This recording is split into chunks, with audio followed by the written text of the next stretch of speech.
Good morning friends. Next lecture છે વાલુકાપૂટ રસશાસ્ત્રની અંદર. વાલુકાપૂટની અંદર શું કીધું છે? અધસ્તત ઉપરિષ્ટાચ.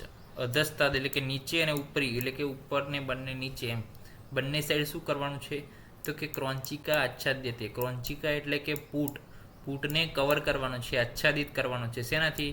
તો કે વાલુકાથી, રેતીથી જે છે એને આચ્છાદિત કરવાનો છે ઉપર અને નીચે બંને સાઈડથી. તો હવે આની અંદર લેવાનું શું છે? આપણે એક જે છે આવો લે છે ઘડો લેવાનો છે. એ ઘડાની અંદર આપણે શું કરવાનું છે? વાલુકા એટલે કે રેતી ભરવાની છે. વાલુકા પૂટ એ રેતી ઉપરથી છે કે એની અંદર જે દ્રવ્ય વપરાય છે એના ઉપરથી છે એમ. એટલે કે રેતી ભરી દેવાની, ત્યારબાદ શું કરવાનું? વચ્ચે જે છે સંપુટ યંત્ર મૂકી દેવાનું. ઓકે. અને ત્યારબાદ જે છે એને શું કરવાનું છે? આગ લગાડવાની છે. અથવા તો આની અંદર બીજી એક રીત પણ છે કે રેતીને પહેલાં ગરમ કરી દેવાની, ત્યારબાદ જે છે એ ગરમ રેતી માટીનો કોઈ ઘડો હોય એની અંદર જે છે ભરવાની, એની અંદર વચ્ચે જે છે સંપૂર્ણ યંત્ર મૂકવાનું. આનાથી પણ શું થશે? જે અંદર દ્રવ્ય છે એનું શું થશે? મારણ થશે. અને મેક્સિમમ ટેમ્પરેચર કેટલું છે? 600 ડિગ્રી સેન્ટીગ્રેડ છે.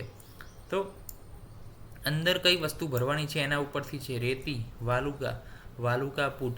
અધસ્તાત ઉપરિષ્ટાચ ક્રોંચિકા આચ્છાદયેત વાલુકા વિહ્યમ. એ જે છે કોન્સેપ્ટ જે છે વાલુકા પૂટની અંદર રહેલો છે.